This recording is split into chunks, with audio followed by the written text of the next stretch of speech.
했으니 정상적인 것처럼 강의하도록 하겠습니다. 자, 수화 과정입니다. 수화를 배우기 앞서서 첫 번째 생물 구성 단계를 배울 건데요. 결론부터 말하지만 생물은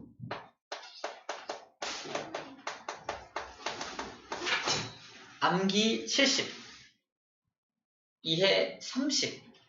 암기 과목입니다. 생물은 암기가 더 많아요. 그래서 암기할 것들을 어떻게 정리해 주냐가 중요한 포인트라서 여러분들도 쌤이 이건 이렇게 암기하면 좋아 라고 하는 것들을 좀 같이 정리해 놓고 따라해 주면 좀 더 쉽게 암기할 수 있습니다. 그래서 암기법을 좀 소개받는 그런 시간으로 삼으면 되겠고요. 어쨌든 시간 투자를 해서 암기를 해야 여기 파트는 점수를 잘 얻을 수가 있습니다. 첫 번째는 암기라기보다도 이제 생물의 구성 단계인데, 생물은 동물과 식물이 있잖아. 생물 공통적으로 무엇으로 구성되어 있냐면 세포로 구성되어 있어. 세포가 모인 게 뭔지 알아요? 그걸 조직이라고 해요. 우리 조직 검사한다고 말하잖아. 여러 개의 세포를 두둑 뜯어내서 검사하는 걸 조직 검사라고 합니다. 그래서 조직이라고 불러서요. 조직들이 모이면 하나의 기관을 만들 수가 있습니다. 기관이라는 것은 뭐 위 같은 거, 위나 폐, 뭐 장기 이런 것들이 다 하나의 기관이야. 심장도 하나의 기관이고, 기관들이 모이면 하나의 개체라고 하는 어떤 생명체를 만들어내게 됩니다. 이 생물 구성 단계 공통적인 구성 단계인데, 동물만 가지는 구성 단계가 하나가 추가되고요. 식물만 가지는 구성 단계가 또 하나가 추가됩니다. 동물은 뭐가 더 있냐면 1, 2, 3, 4 중에서 기관 다음에 하나가 더 있어요. 기관계. 동물은 기관계를 거쳐서 개체를 가져요. 예를 들어서 동물은 위, 소장, 대장, 식도 이런 걸 포함해서 이런 여러 개, 쌤이 지금 얘기한 게 기관들이거든. 식도, 위, 소장, 대장 이런 기관들을 다 합쳐서 하나의 기관계로 묶어요. 방금 쌤이 말한 건 어떤 기관계인가요? 소화를 담당하는 기관계, 소화기관계라고 불러주는 거야. 이것도 맞춰보자. 심장, 동맥, 정맥, 혈관. 무슨 기관계죠? 정답. 순환기관계. 몸을 순환시키는 순환기관계입니다. 또 하나, 신장, 요도, 방광. 뭐를 담당하는 기관들이야? 배설. 오줌이죠. 배설기관계라고 부르십니다. 이런 기관계들이 모이면 뭐가 된다? 하나의 사람이 되는 거잖아. 그래서 기관계들의 모임이 개체가 되는 거예요. 자, 식물 같은 경우는 자, 세포, 조직, 기관, 개체 중에서 하나가 더 있는데 뭐가 더 있다? 얘는 조직 다음에 힘이 이렇게 세야 되나? 조직 다음에 조직계를 거쳐서 기관으로 갑니다. 자, 식물은 세포, 조직, 조직계, 기관, 개체. 이게 식물의 구성 단계예요. 암기법은 기본 구성 단계가 있고 동물이 하나 추가, 식물도 하나 추가합니다. 뭐가 하나씩 추가되는지만 정리해주면 될 것 같습니다. 오케이. 그래서 생물의 구성 단계 이렇게 정리가 잘 되어 있습니다. 자, 그 다음에 우리가 기억해야 될 게 동물의 조직인데, 암기가 필요한 것들, 동물의 조직. 동물은 어떤 조직을 갖고 있냐? 4개의 조직을 갖고 있습니다. 암기법이야. 상근이가 결심을 합니다. 상근이가 누군지 알아요? 옛날에 1박 2일에 나왔던 강아지가 상근이였는데 기억나요? 1박 2일 너무 오래전 프로죠? 상근이가 결심했어! 암기법이야. 상근결심. 상근결심인데 신으로 기억할 겁니다. 상근은 상피조직. 상피라는 건 피부 같은 걸 말해. 피부 같은 조직을 상피조직. 피부를 이루는 세포들의 모임이니까 상피세포의 모임, 상피조직입니다. 상피세포들의 모임, 상피조직인 거예요. 그는 무슨 조직? 근육입니다. 근육조직. 쌤 보면 근육 덩어리잖아. 그치? 근육이 엄청 많잖아요. 고개 갸우뚱하지 마. 근육 아파? 근육 덩어리. 근육 조직도 조직입니다. 근육을 이루는 세포들의 모임이기 때문에 근육도 조직이에요. 결은 뭘까? 결. 좀 이게 낯선데 결합 조직이 있어요. 결합 조직. 결합 조직이 뭔가 좀 이따 설명할게요. 마지막 신은 아파. 신경 맞아. 신경 조직이야. 신경 조직도 신경세포들이 모여서 신경 조직을 만들어요. 신경세포가 그 유명한 뉴런이라고 하는 신경세포가 있습니다. 신경세포들의 모임 신경 조직이야. 자, 다른 건 다 알겠는데 결합 조직이 좀 생소합니다. 결합 조직이 뭐냐면 우리 온몸을 결합시켜주는 조직. 힌트. 온몸을 돌아다니면서 이걸 날라주는 조직이에요. 한 글자로 피읍이라고도 하고요. 정답 피. 두 글자로 혈액이라고도 합니다. 혈액. 그래서 혈액이 대표적인 결합 조직이야. 다시 말해서 쌤이 다쳐가지고 막 피를 막 흘려. 줄줄 흘려. 뭘 흘리고 있는 거야? 피를 흘리는 게 아니야. 내 몸속에 있는 조직이 막 흘러나오는 거야. 맞잖아. 피도 조직이니까 조직이 흘러나오는 거야. 조직검사, 피검사는 많이 들어봤죠? 근데 피검사 자체가 무슨 검사이다? 조직검사예요. 결합 조직을 검사하는 겁니다. 피검사한다는 것 자체가 조직을 검사하는 겁니다. 자, 또 하나가 결합 조직이 있는데 바로 뼈예요. 뼈. 뼈도 우리 뼈가 연결돼 있잖아요. 그래서 뼈도 하나의 조직이다. 뼈라는 것도 뼈세포의 모임 뼈 조직입니다. 뼈 조직은 우리 결합 조직에 속한다라고 정리하면 될 것 같아요. 그래서 우리 조직 그래서 근육 조직, 상피 조직, 신경 조직, 결합 조직이 있는데 결합 조직이 뭔지만 잘 정리하면 될 것 같습니다. 다른 것들은 딱 보면 알아요. 근육은 근육, 상피 이거 피부, 신경 이거 아픈 거, 뉴런 이런 것들 알 수 있는데 결합이 뭔지만 정리하면 될 것 같습니다.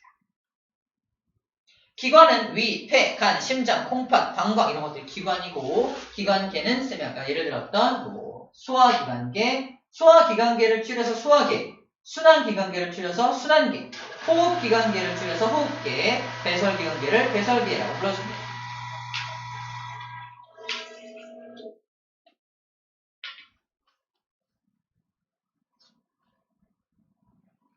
여기 플러스 강의 2번에 이상한 말이 나오죠. 플러스 강의 2번에 뭐라고 써있습니까?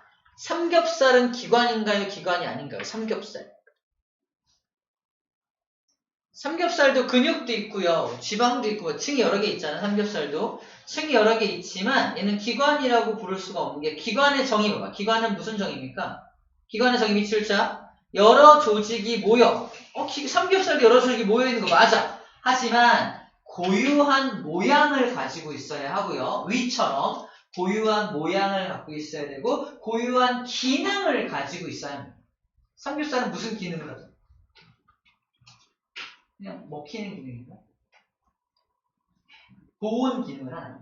그래서 어떤 특정한 위처럼 소화를 담당한다. 심장처럼 이렇게 피를 날라준다. 뭐 이런 기능을 해야 되는데 삼겹살은 기능을 딱히 갖고 있지 않아요. 모양도 다 그때그때 다르기 때문에 삼겹살은 이제 기관이라고 할 수 없다라고 말하고 있는 겁니다. 오케이. 여기까지가 생물의 구성 단계 이렇게 정리하면 될 것 같아요. 자, 두 번째 갑시다. 두 번째, 영양소입니다.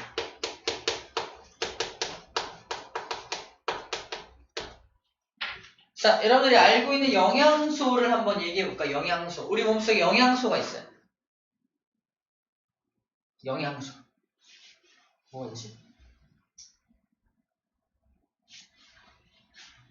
총 6가지 영양소가 있습니다. 6가지. 6가지를 둘로 크게 나눌 수 있는데 첫 번째는 에너지를 낼 수 있는 영양소가 있어요. 에너지를 낼 수 있는 것. 얘는 에너지를 낼 수는 없습니다. 에너지를 낼 수 있는 거 3가지, 에너지 낼 수 없는 거 3가지가 있어요. 에너지를 낼 수 있는 것들을 뭐라고 불러주냐면 우와 얘네가 메인이야. 3대 영양소라고 불러줍니다. 3대 영양소. 에너지를 낼 수 없지만 이 영양소도 꼭 필요하거든요. 그래서 얘는 도와준다. 3대 영양소를 도와준다. 그래서 3부 영양소라고 불러줍니다. 이 부자는 무슨 부자다? 돌 부자예요. 반장을 도와주는 게 누구야? 부반장. 그래서 부자가 도와준다는 부자입니다. 3부 영양소, 3대 영양소예요. 자, 에너지 낼 수 있는 거 들어봤을 거예요. 탄수화물. 또 에너지 낼 수, 이거 먹으면 힘이 나요. 지방, 단백질. 암기법은 탄단지, 이렇게 외우면 탄단지, 탄지단 말고 지단. 감독이라서 안 돼요. 단백질, 지방. 그래서 탄단지로 탄단지가 3대 영양소. 탄수화물은 예를 들어 밥 같은 거야. 밥 같은 거. 밥이나 또는 뭐 국수나 이런 것들이 탄수화물인데 빵 이런 것들을 먹으면 힘이 납니다. 탄수화물이기 때문에. 단백질은 근육 같은 거. 삼겹살, 그죠? 고기 같은 것들이 단백질 성분이고요. 지방은 이제 기름 같은 거. 기름기 성분이 지방이죠. 이런 것들을 먹으면 힘이 납니다. 에너지가 나요. 에너지. 얼마만큼의 에너지가 나냐면 g당 1g당 1g을 먹으면 이만큼의 에너지가 나는데 탄수화물과 단백질은 4kcal. 얘도 4kcal인데 얘만 9kcal가 나요. 에너지가. 엄청 많이 나오죠. 그래서 똑같은 양을 먹어도 에너지가 더 많이 납니다. 생각해봐. 진화론적 관점에서 내가 언제 사냥을 해서 밥을 먹을지 모르는 상황이야. 농경시대가 아니야. 수렵시대야. 옛날 아주 오래전에. 오늘도 굶어. 내일도 굶어. 모레도 굶어요. 먹을 게 없어. 그러다 보니까 한번 고기를 잡았어. 고기를 잡았어. 엄청 큰 맘모스를 잡았어요. 잡아가지고 막 먹어요. 먹으면 언제 또 굶을지 모르니까 몸속에다가 에너지를 저장해야 될 거 아니야? 에너지를 저장할 때 어떤 형태가 제일 좋겠냐고. 같은 그람수라면. 지방이죠. 지방의 형태로 저장을 하면 혹시라도 굶을 때라도 1g만 뛰면 이만큼 에너지가 나오니까 훨씬 더 살아남기에 유리하단 말이에요. 그죠? 그래서 진화론적으로 우리 몸속에 무슨 형태로 저장이 되기 시작했다, 에너지가? 지방의 형태로 저장이 되기 시작했던 거예요. 그게 여기 이렇게 많이 있는 거예요. 나만 있나? 너도 있죠? 만약에 진화론적으로 이 숫자가 지방이 9가 아니라 단백질 쪽이 9고 얘가 4였다면 어떻게 될까? 진화론적으로. 먹으면 다 단백질로 변해 있겠지. 쌤이 아유 어제 밥 좀 많이 먹어서 뭐 이런 거야. 밥을 많이 먹고 엄청 많이 먹어 놓으면 단백질이 막 근육질이야. 막. 요즘은 운동을 많이 해야 근육질이잖아. 이 시대라면 겁나 뚱뚱한 놈이 근육질이에요. 이래 많이 먹은 놈이 근육질인 거야. 진화론적으로 근데 이게 바뀌어 있어서 안타깝게도 얘가 9라서 많이 먹으면 지방의 형태로 저장이 되게 됩니다. 쌤은 별로 없죠? 별로 없죠. 힘을 꽉 주고 있어요. 자, 아무튼 여기 세 가지가 에너지를 낼 수 있는 영양소고, 에너지를 낼 수 없는 영양소야. 잘 들어. 영양소.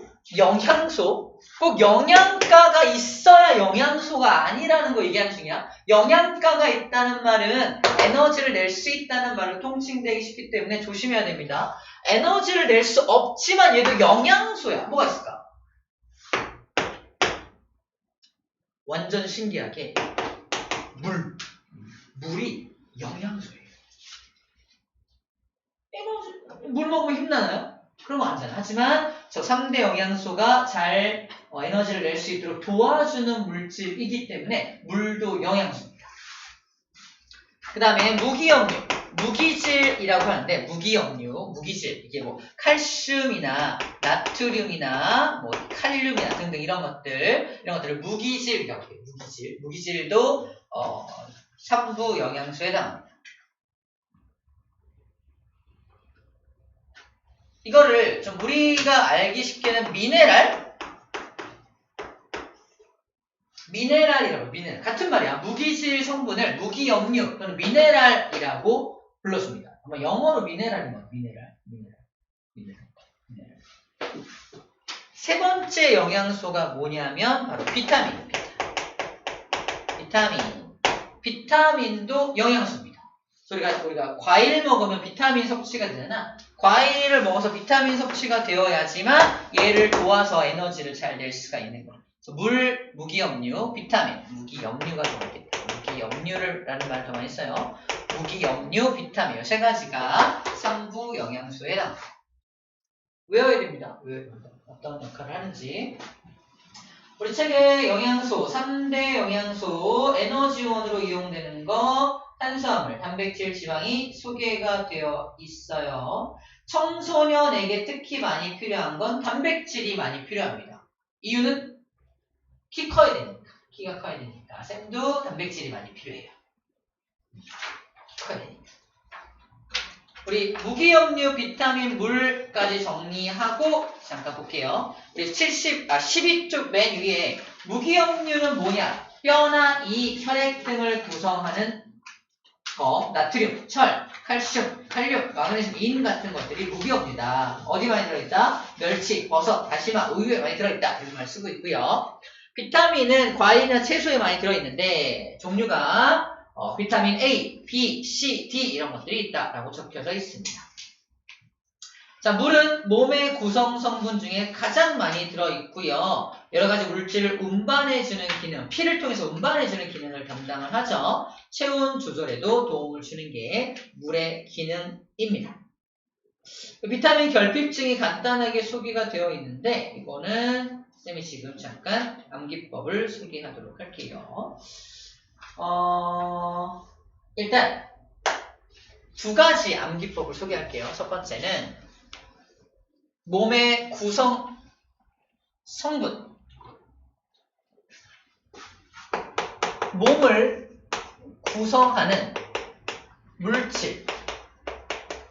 쌤 몸을 잠깐 그릴게요. 다리가 엄청 긴 거 보니까 쌤 맞죠? 자, 몸이 엄청 많이, 몸을 100%라고 한다면 몸을 구성하는 성분 중에 약 70%가 이거로 차 있어요. 뭐죠? 바로 물입니다. 뭘 그리고 있는 거야? 물단지를 그리고 있어. 물이 가득 차 있어. 암기법이야. 몸을 구성하는 물질 중에 제일 많은 게 물입니다. 두 번째로 많은 게 단백질이야. 세 번째로 많은 게 지방입니다. 네 번째로 많은 게 이제 무기염류인데 1, 2, 3등만 이렇게 기억한다고 한다면 물단지로 기억해요. 이 그림 그린 이유가 있겠죠? 물단지를 그려서 제일 많은 게 물, 그 다음에 단백질, 그 다음에 지방 순서대로 몸에 가장 많구나라고 암기를 합니다. 자, 두 번째는 비타민 결핍증인데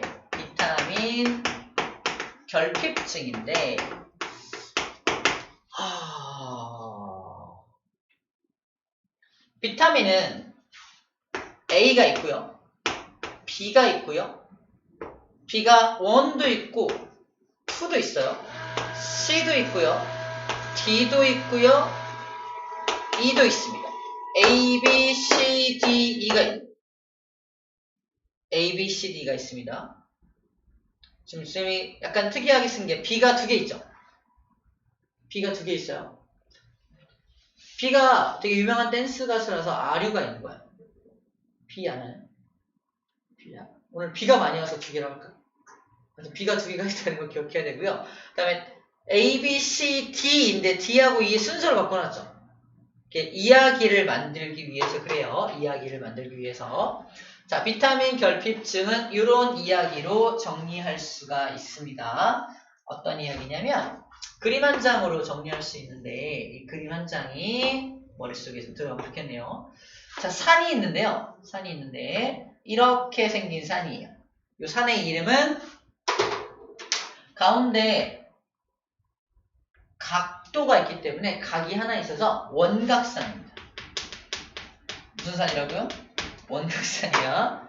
원각산이고요. 여기에 어른하고 아이가 올라가서 굴러 떨어지는 놀이를 할 거예요. 근데 떨어지는 시간을 체크할 겁니다. 근데 떨어질 때 이거 그냥 굴러 떨어지면 죽을 거 아니야? 그래서 이불을 몸에다 감싼 다음에 굴릴 거예요. 그래서 정리할게요. 비타민 A가 결핍되면, 몸속에 비타민 A가 부족하면 야맹증이라는 증상에 걸립니다. 야맹증은 밤에 안 보여. 비타민 A가 부족하면 밤에 안 보여. 야맹증, 밤에 맹인이 되는 증상, 야맹증입니다. 비타민 B1이 부족하면 각기병이라는 병에 걸려요. 각자가, 쌤 각선미 할 때 그 각자예요. 뭐죠? 다리 각자. 다리가 퉁퉁 붓는 증상이 각기병입니다. 비타민 B2가 부족하면 2. 비타민 2. C부터 할게요. C는 괴혈병 그래가지고 입 안에서 피가 나는 증상이 괴혈병이에요. 자, 비타민 B2는 피부병입니다. 피부병이 나타나게 되고요. E가 부족하면 임신이 안 됩니다. 불임증. D가 부족하면 구루병 그래가지고 뼈가 막 이렇게 구부러지는 증상. 우리 왜 나이 많으신 할머니 할아버지 등이 막 이렇게 굽어 있는 거 본 적 있어요? 이게 구루병 증상 중에 하나입니다. 다리가 이렇게 굽어지기 때문에 O자 다리처럼. 자, 이 증상들을 다 외워야 합니다.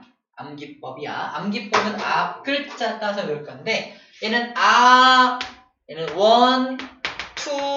C, E, D라고 써놓고 나서 앞 글자 답니다.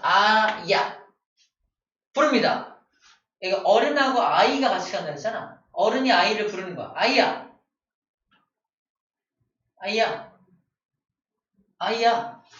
어디 가자.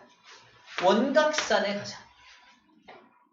거기 가서 일단 머리도 보호해야 돼요. 머리 보호하기 위해서 머리에다가 쓰는 투피라는 걸 쓸 겁니다. 투구죠, 투구. 장수들이 쓰던 투구를 가죽으로 만들기 때문에 투피라고도 불렀어요. 그래서 투피를 쓰고 머리 보호입니다. 그 다음에 떨어지는 시간 체크하기 위해서 뭘 차고?